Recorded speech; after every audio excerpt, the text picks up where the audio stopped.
প্রিয় দর্শক, আজকের এই ভিডিওতে আমরা জানব আমাদের প্রিয় নবী হযরত মুহাম্মদ সাল্লাল্লাহু আলাইহি ওয়াসাল্লামের মৃত্যুর সময় শয়তান কেন অজোরে কাঁদছিলেন। চলুন তাহলে আমরা সম্পূর্ণ ভিডিওটি মনোযোগ সহকারে দেখতে থাকি। মদিনার আকাশে সেই দিন এক অজানা নীরবতা নেমে এসেছিল, যেন পরিবেশও শোকে স্তব্ধ হয়ে আছে। শহর জুড়ে ছড়িয়ে পড়েছে প্রিয় নবীজির অসুস্থতার খবর। এই সংবাদ শুনে হযরত ফাতেমা রাদিয়াল্লাহু তাআলা ছুটে চলেছেন তার পিতার ঘরের দিকে। দিনটা যেন চাঁদের আলো থেকেও নিঃশেষিত হয়ে পড়েছে। সাহাবায়ে কেরাম বসে আছেন নীরবতায়, কারো চোখ অশ্রুসিক্ত, কেউ আবার ভারাক্রান্ত হৃদয় পাথরের মতো হস্তবীর হয়ে বসে আছেন। কারো মুখে কোনো কথা নেই, শুধু চাপা কান্নার ধ্বনি শোনা যাচ্ছে। এই সময় নবীজি সাল্লাল্লাহু আলাইহি ওয়াসাল্লাম অসুস্থ অবস্থায় ঘরে শুয়ে আছেন। তার পাশে উপস্থিত হযরত ফাতেমা রাদিয়াল্লাহু তাআলা ও আম্মাজান রাদিয়াল্লাহু তাআলা। হঠাৎ নবীজি সাল্লাল্লাহু আলাইহি ওয়াসাল্লাম বললেন, হে আয়েশা, আবু বক্করকে খবর দাও। কিন্তু তার আগেই হযরত আবু বক্কর রাদিয়াল্লাহু তাআলা ঘরে প্রবেশ করলেন। তখন রাসূলুল্লাহ সাল্লাল্লাহু আলাইহি ওয়াসাল্লাম তাকে উদ্দেশ্য করে বললেন, হে আবু বক্কর, আমি তোমার হাতে একটি আমানত রেখে যাচ্ছি। তুমি আমার সাহাবীদের দায়িত্বের কথা মনে রাখবে। এই কথাগুলো চলছিল এমন সময় ঘরের পরিবেশ হঠাৎ করে পরিবর্তন হয়ে যায়। এক অনন্য নূরের ঝলকানি ঘরের চারপাশে ছড়িয়ে পড়ে। হযরত আয়েশা রাদিয়াল্লাহু তাআলা বিস্ময়ে তাকিয়ে দেখলেন, গৃহের বাইরের দিকে দাঁড়িয়ে আছে এক সুদর্শন পুরুষ, যার চেহারায় অজানা এক জ্যোতি ঝলমল করছে। রাসূলুল্লাহ সাল্লাল্লাহু আলাইহি ওয়াসাল্লাম জিজ্ঞাসা করলেন, দরজার বাহিরে কেউ অপেক্ষা করছে, ফাতেমা দরজাটি খুলে দাও। তখন হযরত ফাতেমা রাদিয়াল্লাহু তাআলা বললেন, ইয়া রাসূলুল্লাহ, আমি তাকে চিনতে পারছি না। তিনি এক চমৎকার রূপবান ব্যক্তি। নবীজি সাল্লাল্লাহু আলাইহি ওয়াসাল্লাম উত্তরে বললেন, হে ফাতেমা, তুমি কিভাবে তাকে চিনবে? তিনি এমন একজন মহা পরাক্রমশালী ফেরেশতা, যিনি কখনো খালি হাতে ফিরে যান না। তিনি হলেন মালাকুল মাউত হযরত আজরাইল আলাইহিস সালাম। এই কথা শুনে হযরত ফাতেমা রাদিয়াল্লাহু তাআলা এর চোখ থেকে অশ্রু ঝরতে লাগলো। মুহূর্তেই পরিবেশ আরো গম্ভীর হয়ে উঠল। এরপর হযরত আলী রাদিয়াল্লাহু তাআলা ঘরের মধ্যে প্রবেশ করলেন এবং সালাম দিলেন, আসসালামু আলাইকুম হে রাসূল। আজরাইল আলাইহিস সালাম বললেন, রহমান আপনাকে আপনার কাছে প্রেরণ করেছে। যদি আপনি অনুমতি দেন তবে আমি আপনার রূহ কবজ করব, আর যদি আপনি না চান তবে ফিরে যাব। যতদিন ইচ্ছা করবেন ততদিন আপনি দুনিয়ায় অবস্থান করবেন। তখন রাসূলুল্লাহ সাল্লাল্লাহু আলাইহি ওয়াসাল্লাম বললেন, হে আজরাইল, আমার এখনো আল্লাহর সঙ্গে একটি কথা বাকি আছে। আজরাইল আলাইহিস সালাম জিজ্ঞাসা করলেন, ইয়া রাসূলুল্লাহ, কি কথা বাকি আছে? রাসূলুল্লাহ সাল্লাল্লাহু আলাইহি ওয়াসাল্লাম বললেন, আমার প্রিয় ভাই জিবরাইল কোথায়? আমি তার সঙ্গে একবার দেখা করতে চাই। এমন সময় হযরত জিবরাইল আলাইহিস সালাম প্রথম আসমানে অবস্থান করছিলেন। এই কথা শোনার সঙ্গে সঙ্গেই তিনি দ্রুত নবীজির ঘরে চলে এলেন। ঘরের ভিতরে এক অনন্য অভয় নূর ছড়িয়ে পড়ছে। সেই জ্যোতির মধ্যে দাঁড়িয়ে আছেন হযরত জিবরাইল আলাইহিস সালাম। তিনি বললেন, হে আল্লাহর রাসূল, আপনি কেন কাঁদছেন? রাসূলুল্লাহ সাল্লাল্লাহু আলাইহি ওয়াসাল্লাম বিস্মিত কণ্ঠে বললেন, ভাই জিবরাইল, আমি এই দুনিয়া থেকে বিদায় নেয়ার সময় কেবল একটি চিন্তাই আছি, আমার সেই উম্মতের জন্য যারা গুনাহগার। আমি তাদের ভবিষ্যৎ নিয়ে উদ্বিগ্ন। তুমি কি আমার আল্লাহর কাছে গিয়ে তাদের ব্যাপারে জেনে আসতে পারো? হযরত জিবরাইল আলাইহিস সালাম সঙ্গে সঙ্গেই আল্লাহর আরশের দরবারে পৌঁছে গেলেন। যদিও আল্লাহ সুবহানাহু ওয়া তাআলা সব কিছুই জানতেন, তবুও তিনি সেনহোবারে জিজ্ঞাসা করলেন, হে জিবরাইল, তুমি কাঁদছো কেন? জিবরাইল আলাইহিস সালাম বললেন, ইয়া রব, আপনি জানেন আপনার প্রিয় হাবিব মুহাম্মদ সাল্লাল্লাহু আলাইহি ওয়াসাল্লাম তার উম্মতের গুনাহগারদের ভবিষ্যৎ নিয়ে কাঁদছেন, আর আমি তার জন্যই কাঁদছি। তখন করুণাময় আল্লাহ তাআলা বলেন, হে জিবরাইল, তুমি আমার হাবিবকে এই সুসংবাদ দিয়ে দাও, তার দুশ্চিন্তার কোনো প্রয়োজন নেই। আমার প্রিয় রাসূল যেইভাবে তার উম্মতের প্রতি মমতা ও দয়া দেখিয়েছেন, আমিও তেমন করি আমার বান্দাদের প্রতি দয়াশীল। কিয়ামতের দিন যতক্ষণ না তিনি সন্তুষ্ট হবেন ততক্ষণ পর্যন্ত আমি তাদের গুনাহ মাফ করে যাব, এমনকি অনেককেই বিনা হিসাবে জান্নাতে প্রবেশ করাবো। এই সংবাদ শুনে হযরত জিবরাইল আলাইহিস সালাম আর দেরি না করে দ্রুত রাসূলুল্লাহ সাল্লাল্লাহু আলাইহি ওয়াসাল্লামের ঘরে ফিরে এলেন। তাকে দেখে রাসূলুল্লাহ সাল্লাল্লাহু আলাইহি ওয়াসাল্লাম জিজ্ঞাসা করলেন, ভাই জিবরাইল, তুমি কাঁদছো কেন? আল্লাহ তাআলা কি বলেছে? জিবরাইল আলাইহিস সালাম বললেন, ইয়া রাসূলুল্লাহ, আল্লাহ তাআলা তো আপনার জন্য অপেক্ষা করছে এবং আপনাকে আপনার সুসংবাদ দিয়েছেন। তবে আমি কাঁদছি এই কারণে যে আজকের পর আমি আর কখনো আপনার নিকট ওহী নিয়ে আসতে পারবো না। বহু নবী ও রাসূলের নিকট আমি প্রেরিত হয়েছি, কিন্তু আপনার কাছে সবচেয়ে বেশিবার প্রেরিত হয়েছি। এখন আমার সেই দায়িত্ব শেষ হয়ে যাচ্ছে, এটাই আমার ব্যথা। রাসূলুল্লাহ সাল্লাল্লাহু আলাইহি ওয়াসাল্লাম কবুল কণ্ঠে তাকে সান্ত্বনা দিলেন। এরপর তিনি হযরত আজরাইল আলাইহিস সালামকে বললেন, হে ভাই আজরাইল, আমি প্রস্তুত রয়েছি, তুমি অনুমতি নিয়ে কাজ শুরু করো। আজরাইল আলাইহিস সালাম সম্মানের সঙ্গে রাসূলুল্লাহ সাল্লাল্লাহু আলাইহি ওয়াসাল্লামের পবিত্র বুকে হাত রাখলেন। তখন রাসূলুল্লাহ সাল্লাল্লাহু আলাইহি ওয়াসাল্লাম বললেন, হে আজরাইল, আমার জান কবজের কষ্ট যত কঠিন হোক না কেন আমি তা সহ্য করে নিব, কিন্তু আমার উম্মতের যেন এমন কষ্ট না হয়। আজরাইল আলাইহিস সালাম বললেন, ইয়া রাসূলুল্লাহ, আপনি নিশ্চিত থাকুন, আপনার উম্মতের সেই মুমিনরা যারা সত্যিকার ঈমানদার, তাদের রূহ নেওয়া হবে এমন মমতায় যেমন এক শিশু মায়ের কোলে দুধ পান করতে করতে ঘুমিয়ে পড়ে। এই আশ্বাসে প্রিয় নবী সাল্লাল্লাহু আলাইহি ওয়াসাল্লাম কিছুটা শান্ত হলেন। এরপর অত্যন্ত সম্মান ও মর্যাদার সঙ্গে হযরত আলী রাদিয়াল্লাহু তাআলা ঘরের মধ্যে প্রবেশ করলেন এবং সালাম দিলেন। আল্লাহ রাব্বুল আলামিনের আদেশে রাসূলুল্লাহ সাল্লাল্লাহু আলাইহি ওয়াসাল্লামের পবিত্র মোবারক রূহ কবজ করে আল্লাহর পবিত্র আকাশের দিকে নিয়ে চলে গেলেন। ইন্না লিল্লাহি ওয়া ইন্না ইলাইহি রাজিউন। তখন সমস্ত ঘর জুড়ে এক গভীর নিস্তব্ধতা। হযরত ফাতেমা রাদিয়াল্লাহু তাআলা ও মা আয়েশা রাদিয়াল্লাহু তাআলা বাকরুদ্ধ হয়ে গেছে, কেউই কিছু বলতে পারছে না। হঠাৎ করেই পরিবেশটা থমকে গেল। মদিনার আকাশ বাতাস স্তব্ধ হয়ে দাঁড়ালো। মনে হচ্ছিল পুরো দুনিয়া যেন কয়েক মুহূর্তের জন্য থেমে গেছে। এমন ছিল সেই দিন যখন সৃষ্টি জগতের জন্য রহমত স্বরূপ প্রেরিত নবী মুহাম্মদ সাল্লাল্লাহু আলাইহি ওয়াসাল্লাম এই দুনিয়া থেকে বিদায় গ্রহণ করলেন। খবরটা খুব দ্রুত পুরো মদিনায় ছড়িয়ে পড়ল। প্রতিটি মুমিনের হৃদয় ভেঙে পড়ল। মনে হচ্ছিল যেন কলিজা ভেঙে চুরমার হয়ে গেছে। সকলেরই হৃদয় ছিন্ন বিচ্ছিন্ন হয়ে গেছে। যারা রাসূলুল্লাহ সাল্লাল্লাহু আলাইহি ওয়াসাল্লামকে জানের চেয়েও বেশি ভালোবাসতেন, সেই সহচরগণ সাহাবায়ে কেরাম, নারী পুরুষ সবাই যেন স্তব্ধ হয়ে গেছেন। কেউ আহাদারি করছেন, কেউ ফুপিয়ে ফুপিয়ে কাঁদছেন, কেউ কাঁদতে কাঁদতে একেবারে বাকরুদ্ধ হয়ে পড়েছেন। এই শোকার্ত মুহূর্তে হযরত আব্দুল্লাহ ইবনে আব্বাস রাদিয়াল্লাহু তাআলা নবীজি সাল্লাল্লাহু আলাইহি ওয়াসাল্লামের ইন্তেকালের সংবাদ শুনে দুঃখ শোকে সহ্য করতে না পেরে প্রাণ ত্যাগ করলেন। অন্যদিকে হযরত বিলাল রাদিয়াল্লাহু তাআলা মসজিদের এক কোণে বসে অজরে কাঁদতে লাগলেন। বারবার বলতে লাগলেন, আমি কিভাবে আজান দিব, কিভাবে আমি উচ্চারণ করব সেই নাম যিনি আজ আমাদের মাঝে নেই। তার কণ্ঠ যেন জমে গেল। কেউ তার কান্না থামাতে পারল না। তিনি কেবল অসহায়ভাবে এই দিক ওই দিক ছুটে বেড়াচ্ছিলেন আর জিজ্ঞাসা করেছিলেন, তোমরা কেউ কি আমার দয়ার নবীকে দেখছো? কিন্তু কেউ কিছুই বলছিল না, কারণ সকলের অবস্থাই একই, ভাঙা হৃদয় আর ব্যথায় কাতর অন্তর। এইদিকে খবর পৌঁছালো হযরত উমর ইবনুল খাত্তাব রাদিয়াল্লাহু তাআলা এর কাছে। তিনি এই সংবাদ শুনে তলোয়ার উস্কিয়ে বললেন, না, আমার রাসূল ইন্তেকাল করেনি। কেউ যদি বলে তিনি দুনিয়া ছেড়ে চলে গেছেন, তাহলে আমি তাকেই তলোয়ার দিয়ে দ্বিখণ্ডিত করে ফেলবো। তিনি আমাদের মাঝে আছেন, তিনি আমাদের ছেড়ে যাননি। তখন হযরত আবু বকর সিদ্দিক রাদিয়াল্লাহু তাআলা বললেন, হে মানুষ, জেনে রাখো, একমাত্র আল্লাহ তাআলাই চিরঞ্জীব। সমস্ত নবী রাসূলকে একদিন মৃত্যুর স্বাদ গ্রহণ করতে হবে।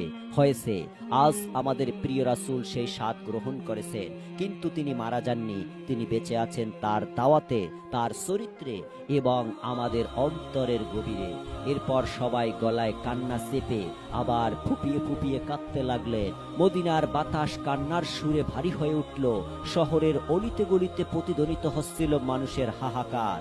নারীরা ঘরের পর্দা ভেদ করে বেরিয়ে এলেন, চোখে অশ্রু আর অন্তরের শূন্যতা। শিশুরা শিশুরা ভয়ে মায়ের আঁচল আঁকড়ে ধরেছিল। পুরুষেরা একে অপরের দিকে তাকিয়েছিল স্তব্ধ চোখে। কারো মুখে কোনো শব্দ নেই, যেন পুরো শহর নির্বাক হয়ে পড়েছে। এমন শোক, এমন শূন্যতা যা কোনো শব্দে বোঝানো যায় না। সেই দিন কেবল মানুষই কাঁদেনি, কেঁদেছিল আসমান, কেঁদেছিল জমিন এবং কেঁদেছিল প্রতিটি প্রাণ। এই পরিবেশে ধীরে ধীরে এগিয়ে গেলেন হযরত আবু বকর সিদ্দিক রাদিয়াল্লাহু তাআলা। তিনি নবীজির ঘরে প্রবেশ করলেন, যেখানে বাতাসে ছিল এক অপার্থিব প্রশান্তি। জান্নাতের সুবাস যেন ছড়িয়ে পড়ছিল চারদিকে। ঘরের কোণে দাঁড়ানো প্রিয়জনদের চোখে অশ্রু, হৃদয়ে ব্যথা। তখন হযরত আবু বকর রাদিয়াল্লাহু তাআলা গভীর বেদনা ভরা কণ্ঠে বললেন, আজ আমরা পৃথিবীর সবচেয়ে প্রিয় মানুষটিকে হারালাম। আমরা কিভাবে তার স্মৃতি ছাড়া বেঁচে থাকব? তিনি কাছে গিয়ে রাসূলুল্লাহ সাল্লাল্লাহু আলাইহি সাল্লামের মোবারক মুখ উন্মুক্ত করলেন। সেই মুখে ছিল প্রশান্তি, ছিল নূর। আবেগে বিগলিত হয়ে তিনি সেই পবিত্র মুখে চুম্বন করলেন। তারপর কাঁপা কণ্ঠে বললেন, আমার জান, মাল, মা বাবা আপনার জন্য কোরবানি হোক। আপনার জীবন যেমন পবিত্র, মৃত্যু তেমন মর্যাদাপূর্ণ। আল্লাহর কসম, আপনাকে আর কোনো মৃত্যুই ছুঁতে পারবে না। আপনি ছিলেন, আছেন এবং থাকবেন আমাদের অন্তরে চিরদিন। ঘর থেকে বেরিয়ে এসে তিনি দেখলেন হযরত ওমর রাদিয়াল্লাহু তাআলা তখন হতবিহ্বল, যেন বিশ্বাসই করতে পারছিলেন না। উত্তেজনায় তলোয়ার উস্কিয়ে বলছেন, রাসূলুল্লাহ সাল্লাল্লাহু আলাইহি সাল্লাম মারা যায়নি। তখন হযরত আবু বকর রাদিয়াল্লাহু তাআলা তাকে শান্তভাবে থামালেন। কোমল অথচ দৃঢ় কণ্ঠে বললেন, হে উমর, তুমি ধৈর্য ধরো, নিজেকে সংযত করো। স্মরণ রেখো, প্রত্যেক প্রাণীকেই মৃত্যুর স্বাদ গ্রহণ করতে হবে। এইদিকে হযরত ফাতেমা রাদিয়াল্লাহু তাআলা ক্রন্দনরত কণ্ঠে বলেছিলেন, আমার প্রিয় আব্বাজান আল্লাহর ডাকে সাড়া দিয়ে জান্নাতুল ফিরদাউসে চলে গেছেন, কিন্তু আমার এই অন্তরে জ্বালা, এই শূন্যতার খবর কে রাখবে? হযরত আলী রাদিয়াল্লাহু তাআলা শোকে ভারাক্রান্ত হয়ে পাথরের মতো নিস্তব্ধ হয়ে গেলেন। কথা বলার শক্তিও হারিয়ে ফেলেছিলেন। প্রিয় নবীর বিদায় বেলা সাহাবীগণ, পরিবারের সদস্যরা, মুজাহিদরা সবার চোখে এক অভিন্ন বেদনার স্রোত। পুরো মদিনায় যেন বাকরুদ্ধ, নিস্তব্ধ এবং নিঃশব্দ হয়ে গেছেন। এমন শোকাকুল অবস্থায় হযরত আবু বকর সিদ্দিক রাদিয়াল্লাহু তাআলা নিজেকে সংযত রাখলেন। তিনি ধৈর্যের সঙ্গে সবাইকে সান্ত্বনা দিতে লাগলেন এবং মুসলিম উম্মাহকে এই কঠিন মুহূর্তে বিভক্ত না হওয়ার উপদেশ দিতে লাগলেন। প্রিয় নবীর পবিত্র দেহ মোবারক তখনও ঘরের ভিতরে শুয়েছিলেন। এমন সময় একটি জরুরি প্রশ্ন সামনে এলো, কে হবেন মুসলিম জাতির পরবর্তী খলিফা? রাসূলুল্লাহ সাল্লাল্লাহু আলাইহি ওয়াসাল্লাম এই বিষয়ে কোনো নির্দেশনা দিয়ে যাননি, যাতে পরবর্তীতে কোনো মতভেদ দেখা দেয়। এই অবস্থায় অভিজ্ঞ প্রজ্ঞাবন সাহাবীগণ একত্রিত হয়ে খেলাফতের বিষয়ে আলোচনা শুরু করলেন। কিন্তু আলোচনার শুরুতেই ভিন্ন ভিন্ন মত দেখা দিল। আনসার ও মুজাহির সাহাবীগণ নিজ নিজ দৃষ্টিকোণ থেকে খেলাফতের দাবিতে যুক্তি তুলে ধরছিলেন। বিতর্ক যেন উত্তপ্ত হতে যাচ্ছিল। ঠিক তখনই হযরত উমর ফারুক রাদিয়াল্লাহু তাআলা সামনে এসে দৃঢ়কণ্ঠে ঘোষণা করলেন, মুসলিম উম্মার নেতৃত্বের যোগ্য হলেন হযরত আবু বকর সিদ্দিক রাদিয়াল্লাহু তাআলা। আল্লাহর কসম, তিনি আমাদের প্রকৃত নেতা। রাসূলুল্লাহ সাল্লাল্লাহু আলাইহি ওয়াসাল্লামের পর আজ আমি তার হাতে বায়াত গ্রহণ করছি। এই ঘোষণা দিয়ে তিনি আবু বকর রাদিয়াল্লাহু তাআলার হাতে নিজের হাত রাখলেন এবং বায়াত গ্রহণ করলেন।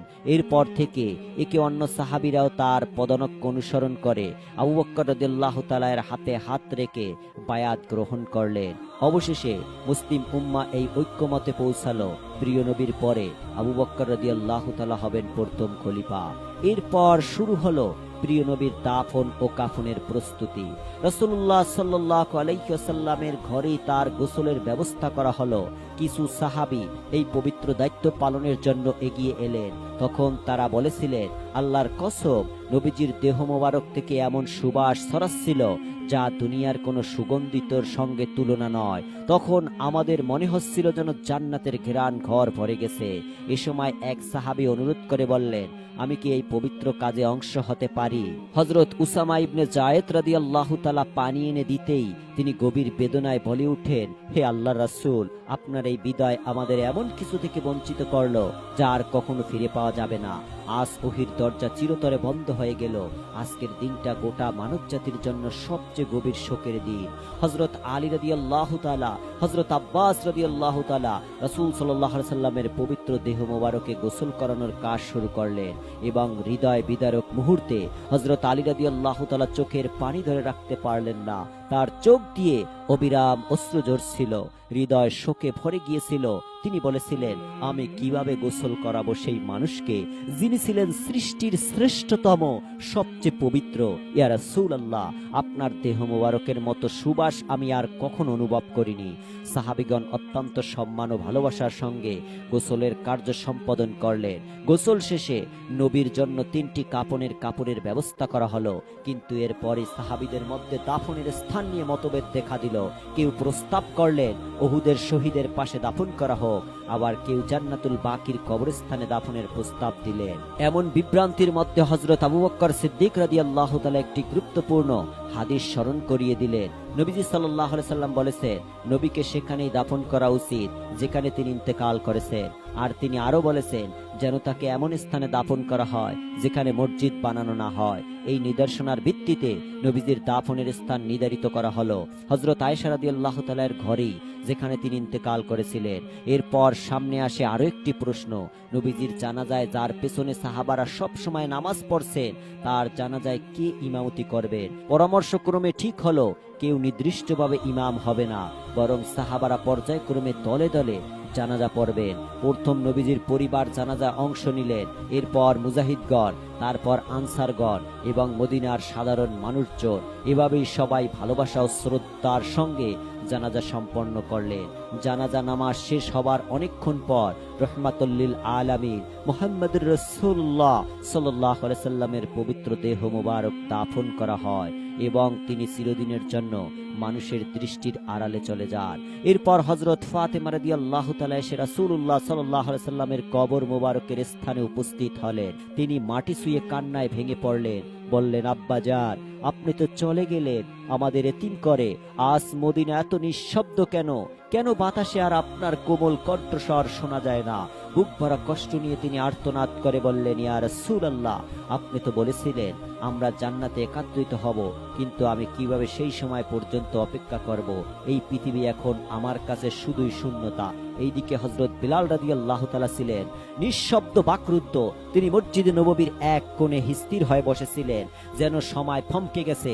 তখন কিছু সাহাবী তার কাছে এগিয়ে এসে বিনীতভাবে অনুরোধ করলেন, হে বিলাল, আপনি দয়া করে একবার আমাদের জন্য আজান দিন, যাতে আমাদের হৃদয় নবীজির স্মৃতি আবারও জাগ্রত হয়। হযরত বিলাল রাদিয়াল্লাহু তাআলা আজান দেওয়ার জন্য দাঁড়ালেন। তার কণ্ঠ থেকে ভেসে এলো আল্লাহু আকবার, আল্লাহু আকবার, সেই সুমধুর ধ্বনি যা এক সময় মদিনাকে জাগিয়ে তুলতো, কিন্তু আজ সেই ধ্বনি কান্নায় রূপ নিল। যখন তিনি বললেন, আশহাদু আল্লা ইলাহা ইল্লাল্লাহ, তখন তার চোখ থেকে অশ্রু গড়িয়ে পড়তে লাগলো। আর যখন উচ্চারণ করলেন, আশহাদু আন্না মুহাম্মাদুর রাসূলুল্লাহ, তখন তার গলা আটকে গেল।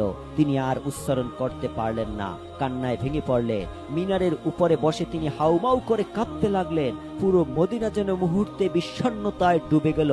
অবশেষে তিনি বললেন, যেই শহরে রাসূলুল্লাহ সাল্লাল্লাহু আলাইহি ওয়াসাল্লাম নেই, সেই শহরে আমি কিভাবে থাকব? এই মদিনা এখন আমার জন্য নয়। এবং সেই দিনই তিনি প্রিয় শহর মদিনা ছেড়ে চলে গেলেন। এরপর আর কখনো তিনি আজান দেননি, শুধু একবার ছাড়া। হযরত উমর রাদিয়াল্লাহু তাআলা, যাকে মানুষ বলতো কঠোর হৃদয়ের অধিকারী ও শক্তিমান নেতা, তিনি রাসূলুল্লাহ সাল্লাল্লাহু আলাইহি সাল্লামের ইন্তেকালের পর যেন ভেঙে পড়লেন।